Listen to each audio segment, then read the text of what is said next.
What's up, everybody? Kyle the Collector, and I'm back from my long hiatus. Apologies for that. I still love making videos. I still buy a lot of manga, and it's always fun interacting with people who share the same interests as me. And this first video back during this comeback is going to be a 8-month haul.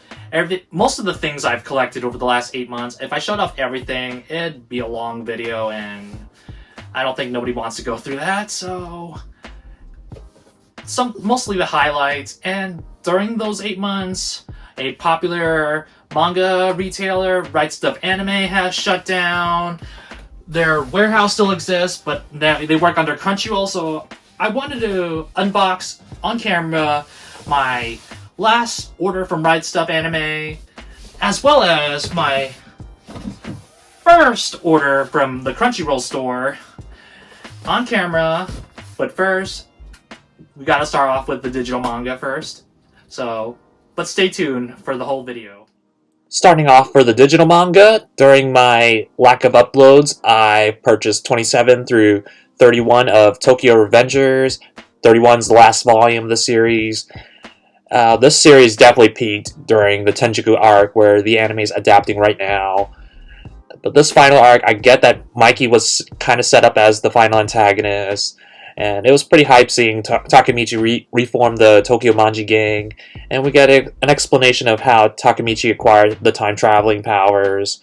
But that second to last chapter kind of spits on the face of what Ken Wakui established in the series. But this is still a good read, and I'm still going to watch the anime. Next up is Kaguya-sama Love is War, volumes 24 through 26. We still get some comedy from time to time. It's more focused on character growth, some character dramas. And there's 2 volumes left. The next one comes out next month. And I'm going to miss this series when it ends. It's one of my favorite romantic comedies, and the anime is phenomenal. Yeah, check out Kaguya-sama. Next up is volume 16 of Horimiya. We've waited 2 years from the volumes 15 and 16, and it's finally here. This series, I'm gonna probably get a lot of flack, but I did not like Horimiya at all. It felt very long and dragged out most of the time, especially during volumes 6 through the conclusion. I get that it's a pure slice of life, and it kind of represents how most people in high school don't know what they want to do in their lives after graduating. But there's no overarching goals, there's no character dramas. It's just but it's still a nice, wholesome slice of life in a way. Next up is Grand Blue Dreaming. Last time I purchased volumes 1 through 5, tried them out, loved them, and I had to buy the rest. So volume 6 through 19. 19 is the latest volume. It came out like in June. Yeah, this is an amazing comedy. It's got this college frat boys kind of humor, reminiscent of American Pie and Superbad, with a little bit of diving club in between and some college shenanigans. Yeah, and the anime is amazing. Hopefully we get a season 2 one day. I'm one of those guys now, hoping for a season 2. Now let's get on to the physical manga. Alright, gonna do an unboxing. First time on this channel, with my trusty Amazon Basics box cutter.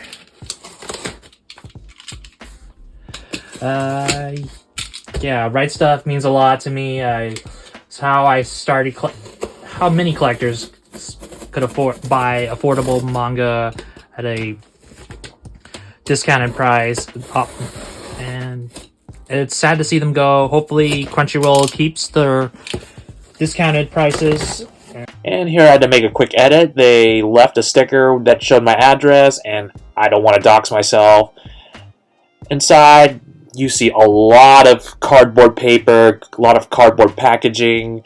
It's there to keep the merchandise safe. You don't get any nicks or tears on the spine like you would sometimes if you would order from Amazon or Books a Million. And yeah, it's and I hope Crunchyroll maintains that care that Right Stuff put into their products. Looks like one package here has A Silent Voice Steelbook Edition. This amazing movie. I know it's readily available. It's on Netflix, but I just wanted it in my collection. It's a beautiful movie. The manga's great too, with the collector's editions that released recently. And Fist of the North Star, Volume 10, when the latest volume to be released. Some of the stuff here. We have Dandadan, Volume 5. Yeah, Dandadan. Very fun series, very wacky, but nothing wrong with being a little wacky. Akana Banashi, Volume 2. The Battle Royale live action DVD. I read the manga years ago, and yeah, it's brutal. And I think I'm gonna watch it again. I can re-experience the series again. Wanted to re-experience the series again. And next up, in the next packet, is Yokohama Kaidashi Kiku, a classic slice of life. Whoops. Yeah, volumes 1 and 2. This is a highly regarded series on My Anime List, and more specifically, Anime News Network. Most people don't know that Anime News Network has a section on their website where you can track what you've watched and plan to watch and give a score to them. This one's highly regarded there, and I don't know much about it besides it being a series that ran in the 90s and early 2000s, and it's a pure slice of life. Most pure slice of life are hit or miss. Sometimes they can drag out and nothing happens, but I'm willing to give this series a shot since it's highly regarded, and I'll let you know if it's worth checking out once I've read the series. And below the manga, DVD, Blu-rays is a Gunpla. This is the RX-0 Unicorn Gundam from Gundam Unicorn. I haven't seen this anime OVA series yet, but the design of this Gunpla is incredible.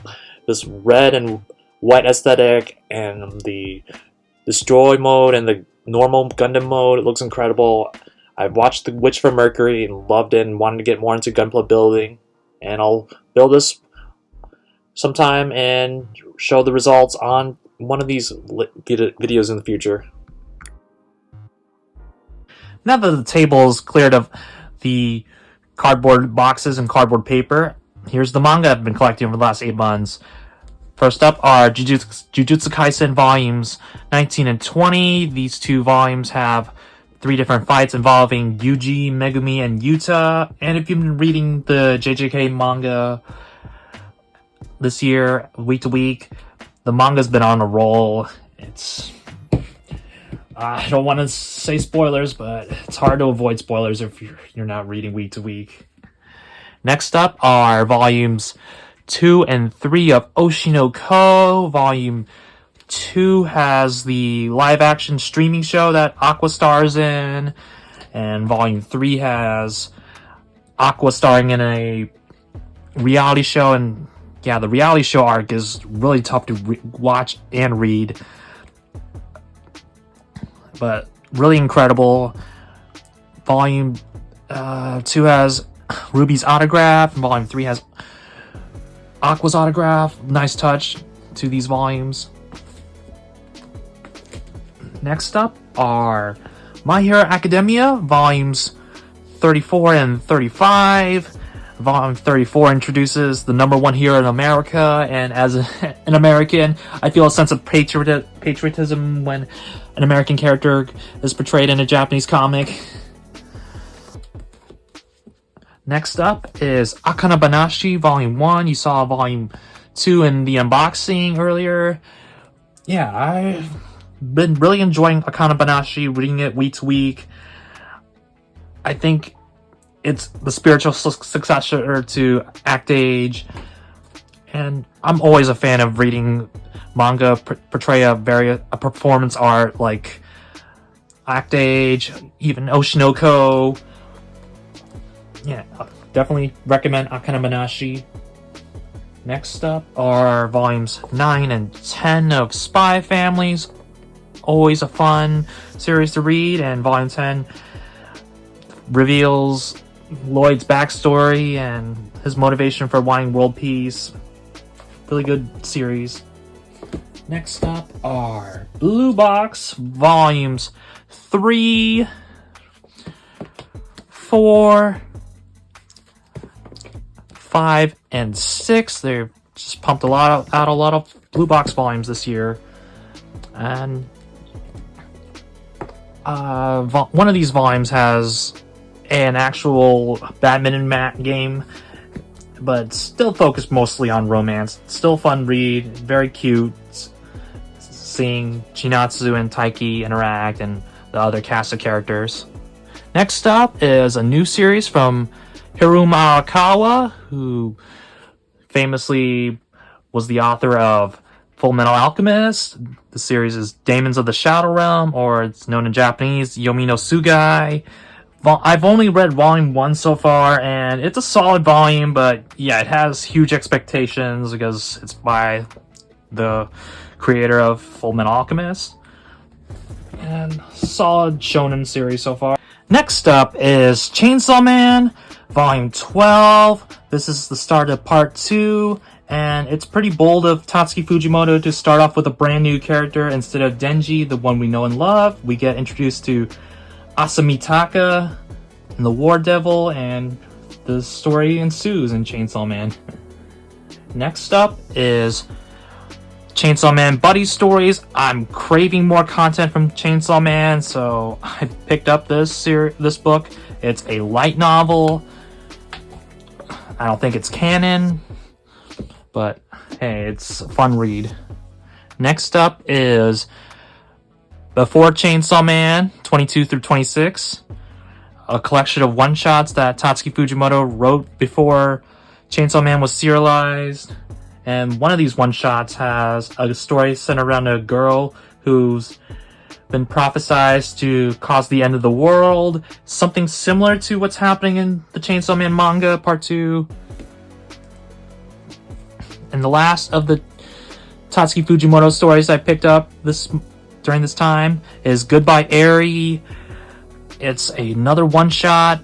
I think the best of the one-shots that he's released since the end of the Chainsaw Man. I don't want to spoil too much, but it's like watching a movie, but in book form. The paneling, the subtle changes from panel to panel are incredible, and the twists, I didn't see those come. I think 3 twists that happen in the story, I didn't see them coming. It shows how amazing Tatsuki Fujimoto is as a storyteller, and I think this is the best story that came out last year in 2022. And definitely recommend it, even if you haven't read any of his other works like Chainsaw Man or Look Back. Goodbye Aries, something I highly recommend. Next up is Bocchi the Rock, Volume 1. The anime was incredible, and now we get a manga. Well, this is the original source material, and it's a 4-koma comic. I'm not really a fan of 4-koma comics. You don't really get to convey much in these 4 small panels, and it's at the not to mention $15, and this volume is pretty thin. It covers the first 8 episodes of season 1. I don't know if I would recommend it unless you love Bocchi the Rock like I do. Next up is Don't Call It Mystery, volumes 1 through 2 in omnibus form. I really enjoyed the first chapter. I need to read more of this series. That's why I picked up volume 2 in the unboxing.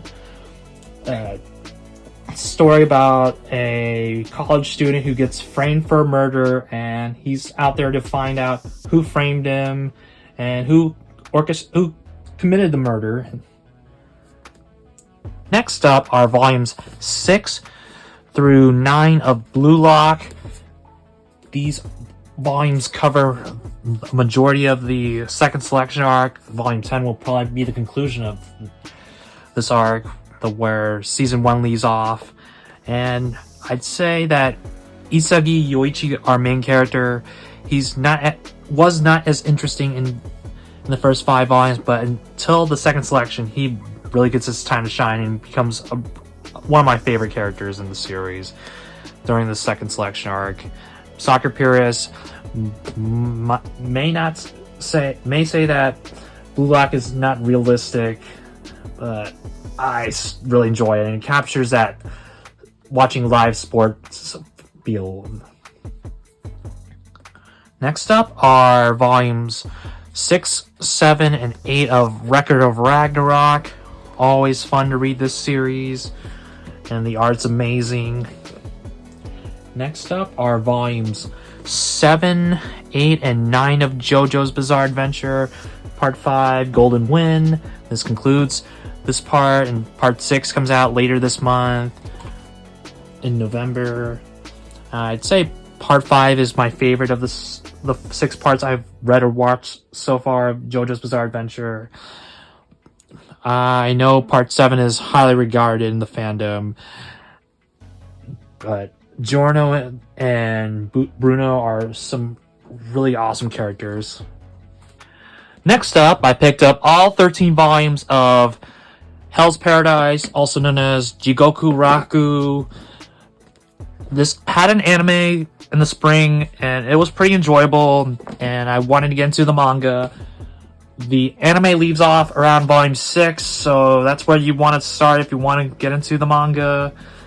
But apparently the manga is much better than the anime, so maybe I'll have to reread from the beginning. The story is about a group of convicts who are on death row, and they get a chance at being relieved of their crimes if they find this thing called the Elixir of Life for the Shogun. And unbeknownst to them, this island where the Elixir of Life is supposedly has a bunch of monsters. There's a lot of death, there's a lot of gore. I'd say this series is like Blade of the Immortal meets Gantz. And I'm looking forward to finishing this series. I've only read up a little bit around volume 10 so far. And that's all for the manga. We have some anime. We have first Attack on Titan Final Season Part 1.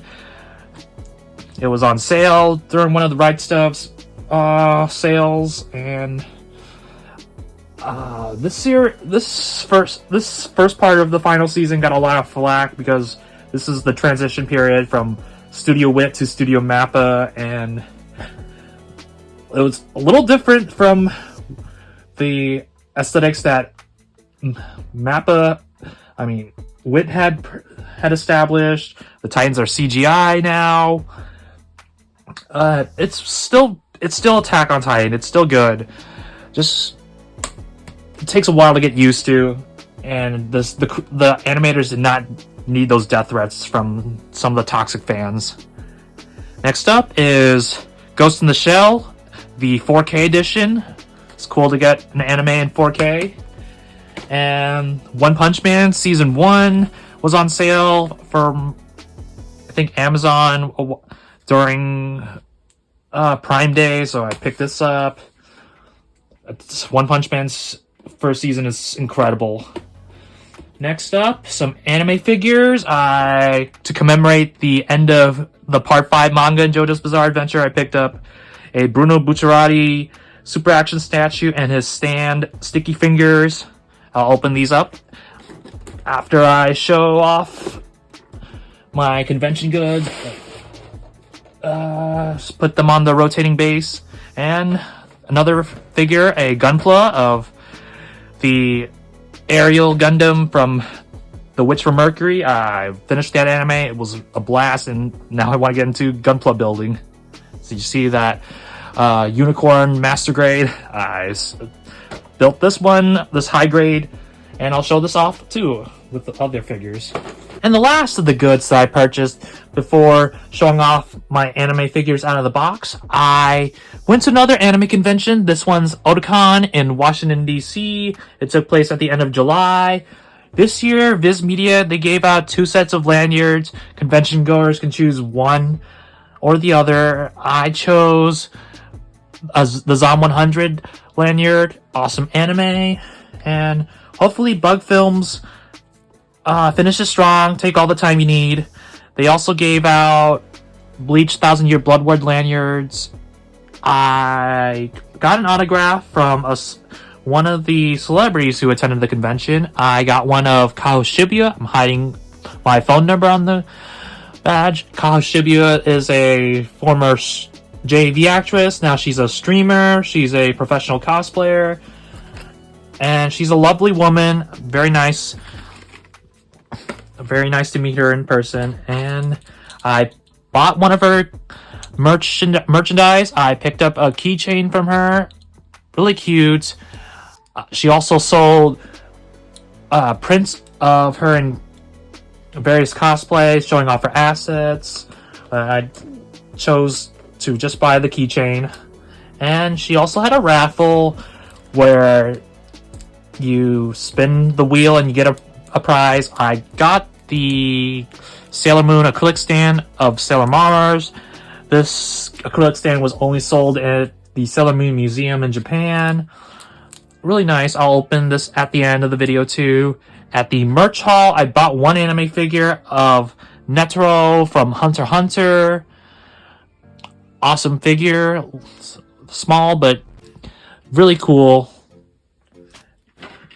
I picked up some art books. I picked up the Glare and Sparkle art book from Oshinoko.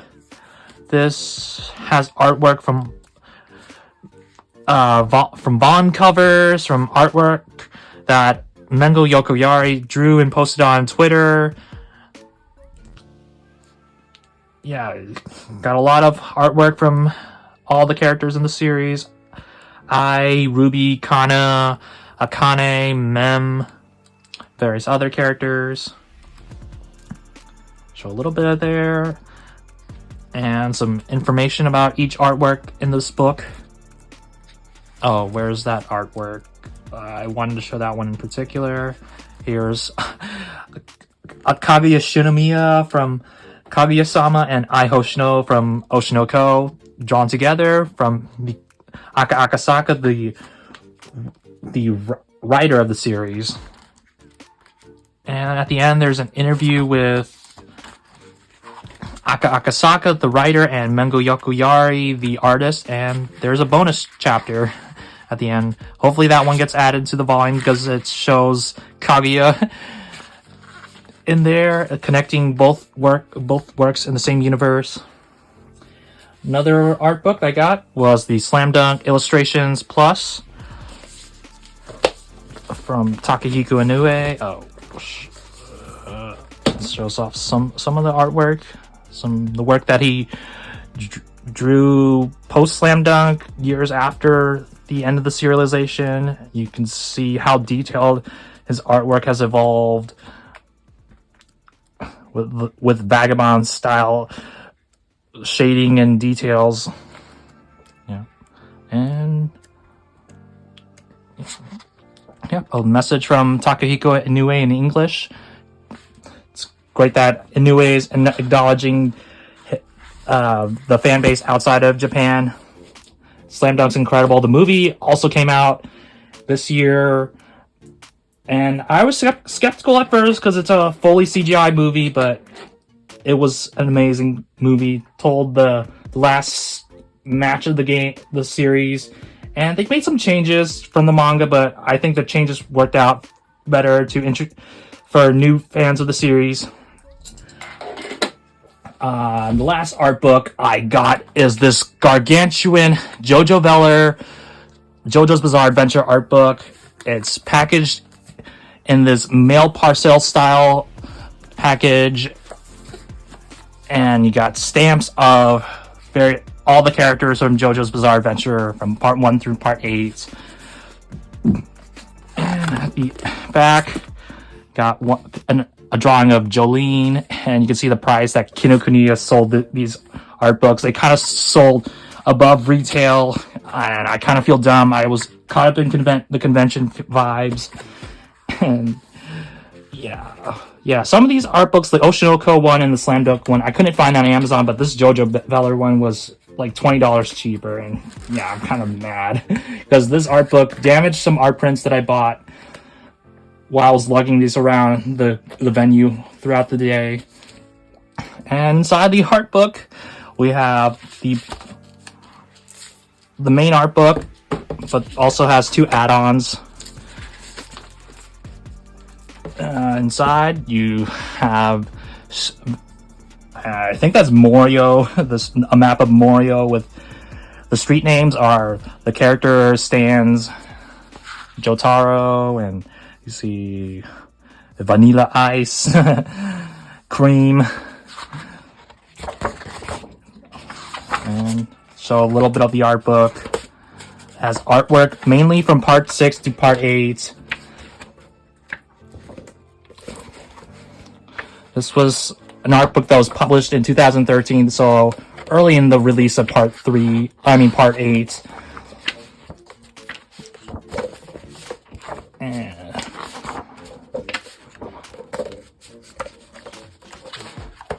some collaborations Araki did with Gucci at the end.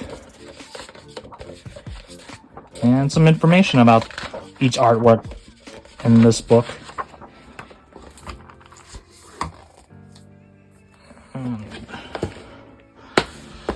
And inside, you get some bonus books. We get the history of JoJo's Bizarre Adventure from 1979 to 2013. I think 1979 refers to when he started publishing manga. JoJo started, I think, 85, if I recall correctly. And inside, various interviews and kind of the history of the serialization of the series. Start off in Weekly Shonen Jump.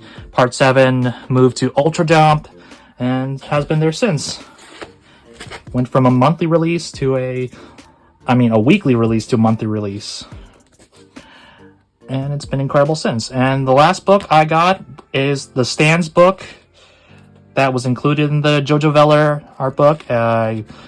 Detailed information about each stand introduced since part 3, the power system of the series, and all the way up to early part 8.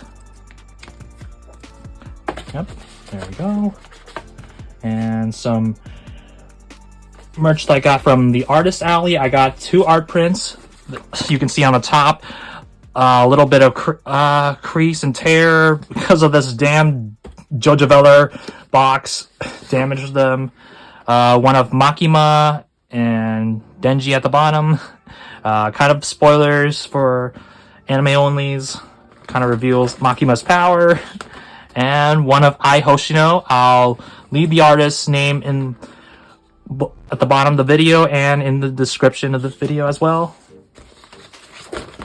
And I can't keep buying art prints every time I go to a convention, so I bought some keychains this time around. I bought one of Ai Hoshino. I'll leave this artist's name and socials in the description as well. One of Kobeni from Chainsaw Man. Yeah, this is a random moment from Chainsaw Man. It's memorable for its bizarreness.